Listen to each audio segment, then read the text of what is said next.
अस्सलाम वालेकुम class 9th। आज हम अपना नया चैप्टर शुरू करने वाले हैं विच इज़ न्यूट्रिशन। ये हमारे स्मार्ट सिलेबस में नहीं है। मुझे पता है आपको क्रॉस करते हुए बहुत ही अच्छा लगता होगा। कंपोनेंट्स ऑफ ह्यूमन फूड, यहाँ से हमारा स्टार्ट हो रहा है चैप्टर जिसमें हम अब ह्यूमन फूड में जो कंपोनेंट्स हैं उसको डिस्कस करेंगे। The nutritional requirement of human and other animals are relatively complex as compare to plants. हमारी ह्यूमन बॉडीज़ में और एनिमल्स में अगर हम प्लांट से कंपेयर करें तो हमारे अंदर कम्प्लेक्स सिस्टम है, जो हमारी फूड के अंदर से जो हमें चीज़ें मिल रही हैं उसका।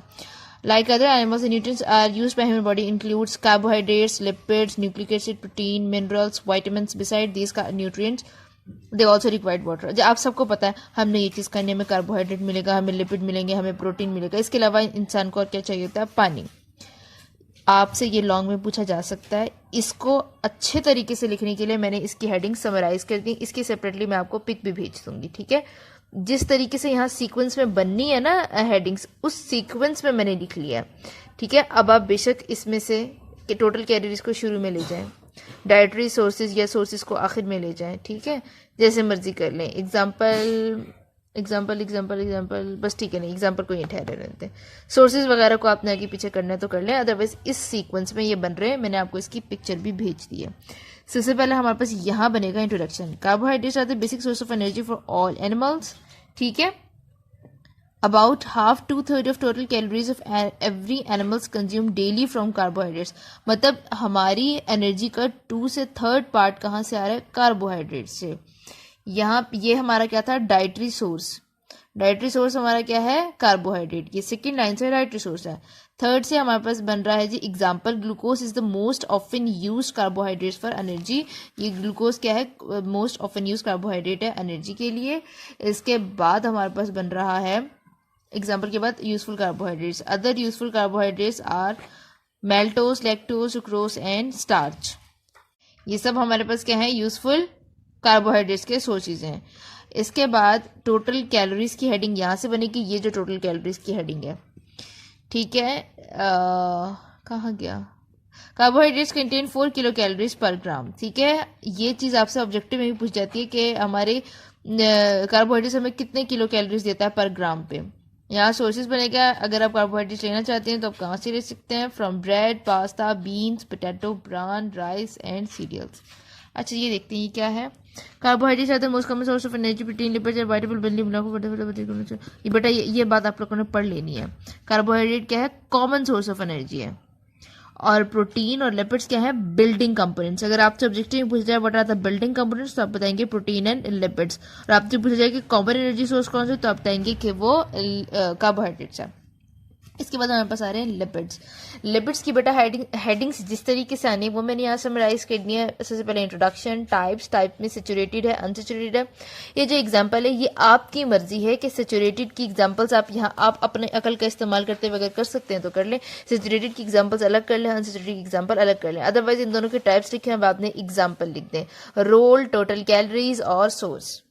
अच्छा जी, सबसे पहले हमारे पास था introduction. The lipids present in the food are composed of fatty acids bonded to the glycerol. जब फैटी एसिड्स और ग्लिसरॉल आपस में बॉन्ड हो जाएंगे तो क्या बना देंगे? लिपिड्स। ये सारा इंट्रोडक्शन है। The fatty acids of the lipids may be saturated और अनसैचुरेटेड। यहाँ से बनेगी types. Saturated fatty acids have all of their carbon atom bonded to hydrogen atom. इसके जितने भी कार्बन एटम होंगे वो किससे बॉन्डेड होंगे? आगे हाइड्रोजन एटम से। हाइड्रोजन, ये चीज़ तो आपने आई थिंक सो के केमिस्ट्री में भी पढ़ी होगी, ठीक है। इसके जितने कार्बन एटम है वो किससे बॉन्डेड है? हाइड्रोजन एटम से। Hydrogen atom unsaturated fatty acids have some of their carbon atom double bonded in place of hydrogen atom. लेकिन इसके साथ क्या होगा? इसके जो कुछ कुछ होंगे ना वो डबल बॉन्डेड होंगे इन प्लेस ऑफ हाइड्रोजन एटम।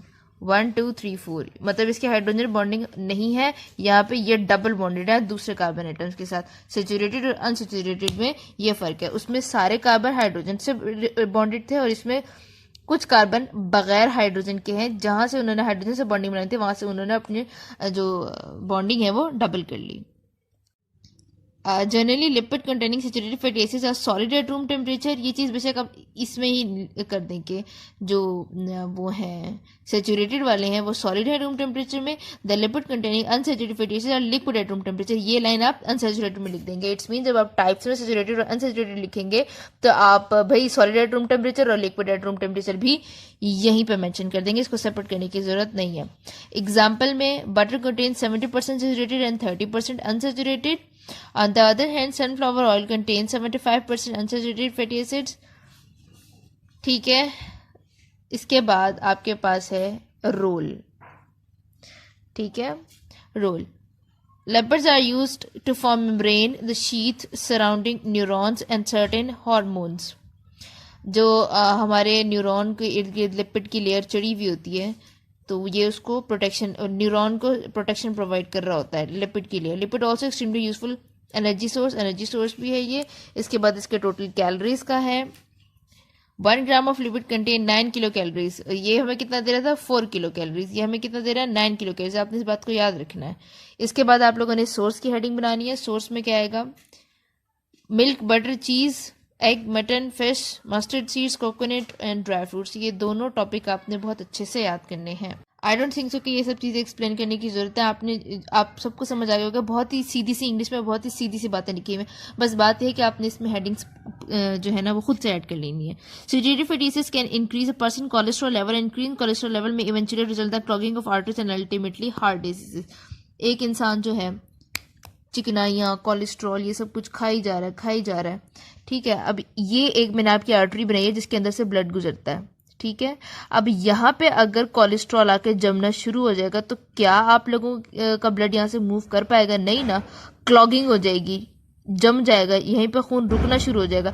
जैसे अगर आपके पास कभी पाइप हो, आपने पौधों को पानी लगाया हो, तो अगर आप उसके आगे अंगूठा रख दें अपना तो वो पानी प्रेशर से मूव करता है ना, तो यहाँ से ब्लड प्रेशर की तरह से मूव करना शुरू कर देगा और फिर इंसान को क्या हो जाएगा, ब्लड प्रेशर, और ये जमना शुरू हुई, खून रुक गया इंसान का, उसको हार्ट डिजीज होना शुरू हो गई, उसको हार्ट अटैक हो गया, ब्लड गया ही नहीं हार्ट के पास, उसको हार्ट अटैक आ जाएगा। हार्ट डिजीजेज और डेथ। पहले हुई clogging of arteries, cholesterol level increase हुआ, क्लॉगिंग ऑफ आर्टरीज हुई और इसके बाद उसकी डेथ हो गई। हार्ट डिजीजेज हुई, इसके बाद उसकी डेथ हो जाएगी। खैर, ये दोनों चीज़ें आप लोगों ने अच्छे से याद करनी। मैं आज आपको इतना ही पढ़ा रही हूँ।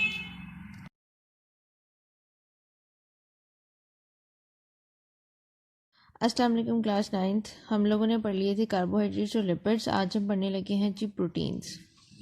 सबसे पहले आप लोग हेडिंग डालें इंट्रोडक्शन की। वैसे मैंने इस तरीके से बना दिया, introduction, role, source of energy और डाइटरी सोर्सेज।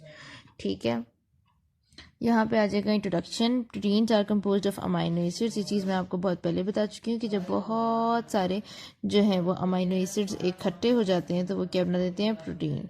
यहाँ से इनका रोल आएगा। बेटा रोल इस तरीके से लिखेंगे आप लोग, जहाँ जहाँ तक आता रहेगा वहाँ तक आप एक पॉइंट बनाते रहेंगे।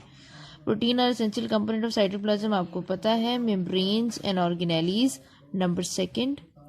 दे are also the major component of muscles, ligaments and tendons. ये जो हमारी हड्डियाँ वगैरह है ना, इनके दरमियान में ना एक हड्डी को दूसरी हड्डी से जोड़ा हुआ है, और हमारी ये जो मसल्स हैं इससे अटैच है हमारी बोन से। ये सारी चीज़ें टेंडेंस और लिगमेंट्स कंट्रोल करते हैं। ठीक है, तो इनके लिए भी प्रोटीन्स चाहिए। So we use protein for growth. Many proteins play a role as enzymes. Protein also use for gaining energy. मतलब जहाँ जहाँ तक ये है आपने वहाँ तक करते जाना है। इसके बाद आपने लिखना है सोर्स ऑफ एनर्जी। अच्छा जी, 1 gram of protein contain 4 kilo calories. ठीक है, इसके पास कितनी थी, 9 किलो कैलोरीज। इसके पास कितनी थी, 4 कैलोरीज में सबसे ज़्यादा अभी लिपिड्स में आ रही हैं। इसके बाद आपने डाइटरी सोर्स की हेडिंग बनानी है। Protein are meat, egg, grains, legumes and dairy products such as milk and cheese. इसमें से कोई बात भी बताने वाली नहीं है। Proteins can be converted into carbohydrates. ये चीज़ एमसीक्यू वाइज कर लें, इसके ऊपर आप हाईलाइट कर लें कि ये एमसीक्यू है, ये आपको आ गया होगा समझ। आगे देखिए मिनरल्स। मिनरल्स में कुछ इस तरीके से इसकी हेडिंग है, डेफिनेशन, ओरिजिन, टाइप्स और इसके बाद role in the body. Definition: Minerals are inorganic elements that are originated in the earth and cannot be made in the body. Minerals कौन से हैं जो हमारी बॉडी खुद से प्रिपेयर नहीं करेगी बल्कि हमने अर्थ से लेने पड़ेंगे। They play important role in various body function and necessary to maintain health. ठीक है, यहाँ तक आ जाएगा इसकी डेफिनेशन, और यहाँ से आप लोग बना लेंगे जी इसका origin. Most of the minerals in human diet come directly from plants, हमें कहाँ से मिलते हैं? प्लांट्स में से, और वाटर में से, और इनडायरेक्टली फ्रॉम एनिमल फूड, और एनिमल फूड में से। इसके बाद आपने बनानी है types. Minerals are categorized into major और trace. Major minerals are required in the amount of 100 milligrams और more per day.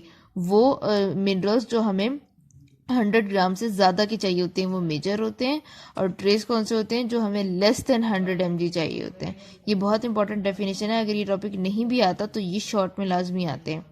The role of major and minor minerals in the human body are as follows. अच्छा, ये देखिए, ये जो table है ना बेटा आप लोगों का, इनमें से कोई से भी 2 लिख के शॉर्ट में पूछ लेंगे, किसी भी तरीके से ये टेबल आ सकता है, और ये आपके स्मार्ट सिलेबस में भी इंक्लूड है, इसको बहुत अच्छे से करना है। On the nutritional label of package food the whole calorie is equal to kilo calorie. Calorie का क्या मतलब होता है? Kilo calorie. आगे देखिए सोडियम। सोडियम का रोल क्या है? Fluid balance in the body, help in the absorption of other nutrients. हमारी बॉडी में फ्लूइड्स की मिकदार को नॉर्मल रखना और न्यूट्रिएंट्स को एब्जॉर्ब करना। Potassium, fluid balance in the body, act as a cofactor. Cofactor भी आपको पता लग गया, फ्लूइड बैलेंस भी पता लग गया। Chloride, fluid balance in the body, component of hydrochloric acid. Chloric में कौन होता है? क्लोराइड होता है ना, तो वो है। इन तीनों का कॉमन फंक्शन ये है। Important for muscle contraction, muscles की कॉन्ट्रैक्शन के लिए। नर्व इम्पल्सिस, हमारी जो इन्फॉर्मेशन ट्रांसफर होती है बॉडी के अंदर, नर्व इम्पल्सिस की ट्रांसमिशन के लिए। हार्ट फंक्शन, दिल के, और ब्लड प्रेशर, खून की रवानी। इन सारी चीज़ों के लिए हमें क्या ज़रूरी है? Sodium, potassium, chloride. Next, calcium. Development और maintenance of bones and teeth, ये बात तो मुझे बताने की ज़रूरत ही नहीं है। ब्लड क्लॉटिंग होता है खून का जम जाना, खून का रुक जाना। अगर फॉर एग्जाम्पल मेरे यहाँ चोट लग जाए, खून निकलता रहे तो बात गलत है ना। कुछ ऐसी लेयर आएगी जो इसको यहाँ खून को क्लॉट कर देगी, रोक देगी, इसके बाद खून नहीं निकलेगा, इसको हम क्या कहेंगे? Blood clotting. Magnesium and phosphorus, development and the maintenance of bones and teeth, ये बात भी बताने की ज़रूरत नहीं है। Oxygen transport and storage, iron का क्या काम है? हमारे अंदर से ऑक्सीजन की ट्रांसपोर्ट करते, हमारी पूरी बॉडी को ऑक्सीजन सप्लाई करना है। अगर हमारी बॉडी में ज़्यादा ऑक्सीजन है तो उसको स्टोर कर लेना है। ये सारा काम किसका है? आयरन का। As, insulin, help in the growth and reproduction, ये बात आपको बताने की जरूरत ही नहीं है, तो आपको पता है। ग्रोथ भी, रिप्रोडक्शन भी। एक्ट एज एंजाइम को factor support. Immune function, immune function वो होता है आपने कोई गलत चीज़ खा ली है, अच्छी चीज़ नहीं खाई, हाइजेनिक फूड नहीं खाया, अपना अनहाइजेनिक फूड खाई है, लेकिन आप बीमार नहीं होते, इट्स मीन आपका इम्यून सिस्टम स्ट्रांग है। वैसे अब तो आपको बहुत ज़्यादा पता लग गया होगा इम्यून सिस्टम का, वो पहले बच्चों को नहीं पता हुआ करता था। जब से ये कोरोना आया तो बच्चों को ना इम्यून सिस्टम ज़्यादा पता लग गया। Copper, act as a enzyme cofactor, ये क्या करते हैं? एज ए एंजाइम का कोफैक्टर। मैंने चैप्टर नंबर 6 में आपको कोफैक्टर पढ़ा चुकी हूँ। Chromium, help in insulin action. Fluoride, stabilize bone, mineral and hardness tooth enamel, ये जो हमारा दांतों के ऊपर लेयर से चढ़ी होती है इसको टूथ एनामल कहते हैं। आपने देखा होगा एड्स वगैरह में, एनामल को स्ट्रॉन्ग करें, टीथ को स्ट्रॉन्ग करें, हार्ड बनाए उसको, तो वो फ्लोराइड करता है।